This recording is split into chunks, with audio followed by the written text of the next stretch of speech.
warahmatullahi wabarakatuh. Salam pengangguran. Kali ini saya akan berbagi video tentang perlakuan tanaman anggur yang sudah kita panen atau perawatan pasca panen.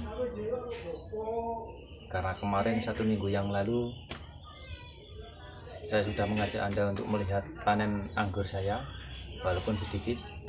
Sekarang cara perawatannya pasca panen.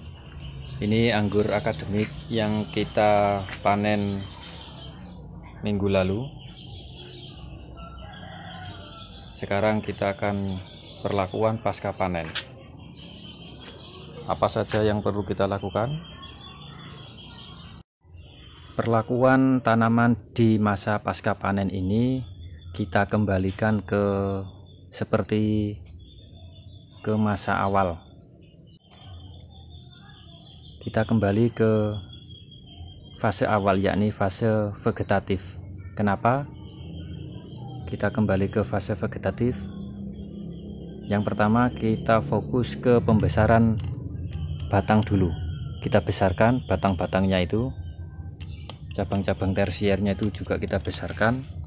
Tujuannya agar batangnya jika besar, maka tabung nutrisinya juga kemungkinan lebih banyak atau lebih besar, sehingga di waktu pembuahan nutrisi tercukupi dan hasil buahnya akan bisa lebih maksimal lagi. Yang pertama yang perlu kita lakukan yakni memperbaiki media atau sifat-sifat tanahnya dengan cara kita beri pupuk kandang atau pupuk organik yang sudah difermentasi.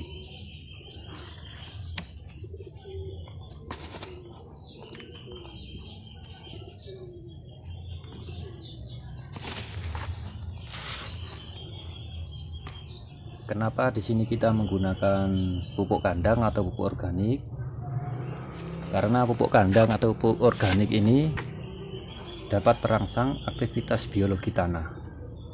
Kedua, meningkatkan daya menahan air. Daya menahan airnya bagus.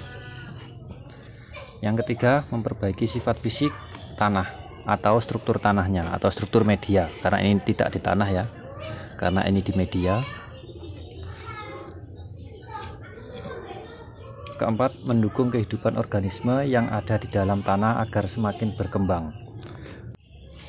Jadi media atau tanah itu pasti terdapat mikroorganisme, atau istilah lainnya itu organisme pengurai, dan itu butuh makanan agar dia dapat berkembang dengan baik.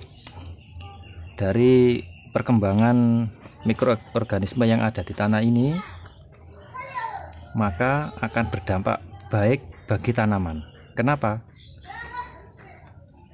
Karena mikroorganisme itu ada aktivitas.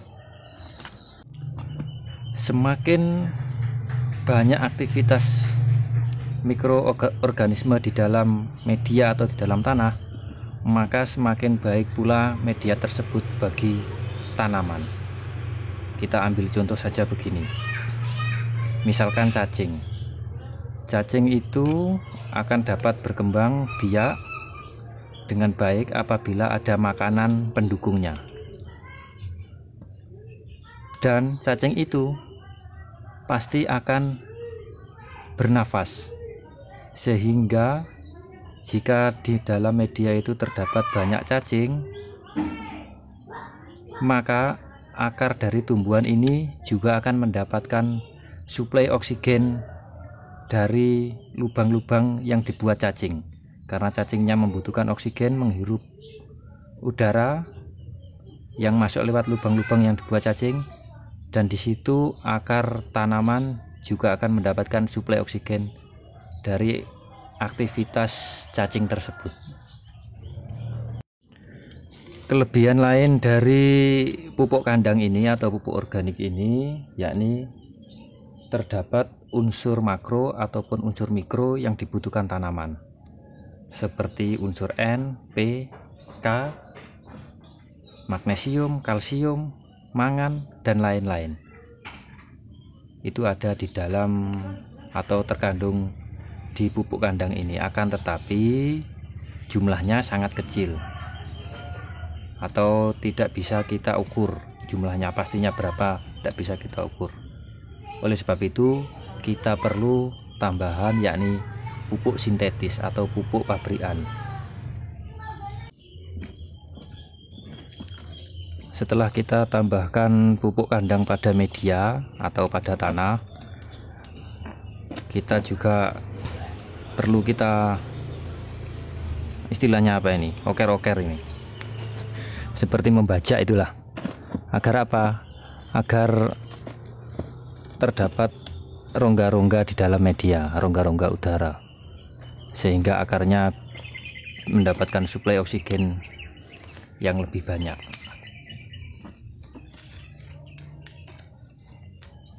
Selain pupuk kandang atau pupuk organik yang kita berikan untuk perbaikan media atau lahan, berikutnya kita kasih pupuk tambahan berupa pupuk sintetis atau pupuk buatan pabrik, yakni pupuk NPK dengan perbandingan 2:1:1, di mana N-nya 2, P-nya 1, dan K-nya 1.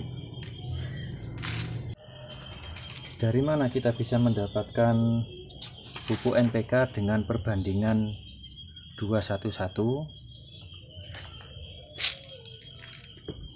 Yang pertama, dari pupuk NPK 16, kandungannya seimbang, N 16%, P 16%, dan K 16%. Yang kedua, dari Karate plus boron. Dari Karate plus boron. Karate plus boron ini terdapat unsur N 15,5%, dan juga ada tambahannya kalsium sekitar 26% dan boron 0,3%. Jadi jika kita menggunakan kedua jenis pupuk ini, maka kita akan mendapatkan NPK dengan perbandingan 2:1:1. NPK dengan perbandingan 2:1:1 itu sangat bagus untuk fase vegetatif atau masa pembesaran batang tumbuhan tersebut.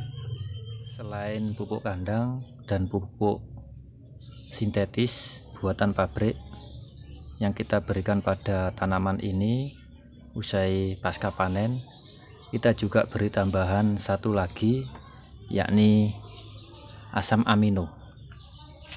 Ini asam amino nabati, ini juga termasuk organik buatan teman saya ini.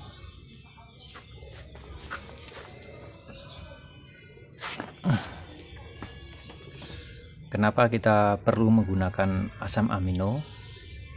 Karena asam amino merupakan salah satu senyawa yang dibutuhkan oleh tanaman, utamanya pada masa vegetatif. Fungsi dari asam amino itu sendiri atau manfaat dari asam amino itu sendiri, yakni yang pertama mudah diserap dan efeknya cepat. Kedua, meningkatkan fotosintesis pada tanaman dan kandungan klorofil. Ketiga, meningkatkan metabolisme. Berikutnya, meningkatkan ketahanan terhadap stres. Jadi ini adalah unsur tambahan atau senyawa tambahan yang sangat dibutuhkan oleh tanaman. Demikian video yang dapat saya bagikan hari ini. Semoga bermanfaat untuk kita semua.